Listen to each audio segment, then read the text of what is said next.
গলায় ফাঁস দিয়ে আত্মহত্যা এক যুবকের। ঘটনাটি ঘটেছে গতকাল মুর্শিদাবাদের বেলডাঙ্গা থানার হিজলি মাঠপাড়ায়। জানা যায়, লালচাঁদ শেখ নামে ওই যুবকের তার অনেক ধার দেনা হয়ে গেছিল। সেই ধার দেনার টাকা শোধ না দিতে পারায় গতকাল নিজের বাড়ির বাইরে একটি দোকানের ভেতরে গিয়ে গলায় ফাঁস দেয়। তারপরেই স্থানীয়রা তাকে দেখতে পেয়ে তড়িঘড়ি সেখান থেকে উদ্ধার করে বেলডাঙ্গা হাসপাতালে নিয়ে গেলে সেখানে কর্তব্যরত চিকিৎসক তাকে মৃত বলে ঘোষণা করে। তার মৃতদেহ আজ সকাল 10টা নাগাদ ময়নাতদন্তের জন্য পাঠানো হয় বহরমপুর মর্গে।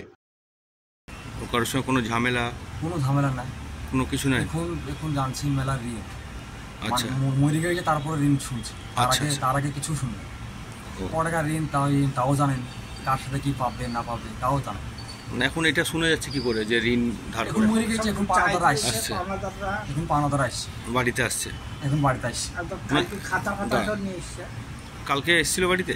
হ্যাঁ, কাল বাড়িতে এসেছিল, কাল প্রশাসনে এসেছিল, কাগজপত্র খাতা পাত্রা পুলিশ উত্তরকে নিয়ে গেল। মানে ওই পাওনাদাররাও বাড়িতে এসেছিল? হ্যাঁ, পাওনাদাররা এসেছিল, পাওনাদাররা পুলিশ এসেছিল। আচ্ছা, পাওনাদাররা বাড়িতে এসছে। হ্যাঁ, এখন জানা যাচ্ছে মানে মারা যাওয়ার পর জানা যাচ্ছে। বাড়ি কোথায়?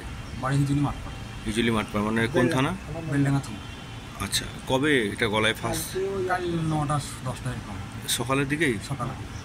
বাড়ির মধ্যেই? না, আমার অফিসে দোকান ছিল। আচ্ছা, সামনে একটা দোকান ছিল, দোকান দোকানের মধ্যে। আপনারা জানতে পারলেন কি করে? এটা আমি জানি না, এটা আমার একটা লিভার কর্মচারী আছে, সে এসে দেখে ঝুলছে। সেই ঝুলছে দিয়ে পুলিশ খবর পায়? না, পুলিশ না, আমরা নিজেই দেখি, হাসপাতালে নিয়ে যাই, হাসপাতালে পুরো মানে বেলডাঙ্গা হাসপাতালে কালকেই? নাম কি ওনার? লালচাঁদ। বয়স কেমন? বয়স 28। আচ্ছা, আপনার নাম? আনোয়ার হোসেন।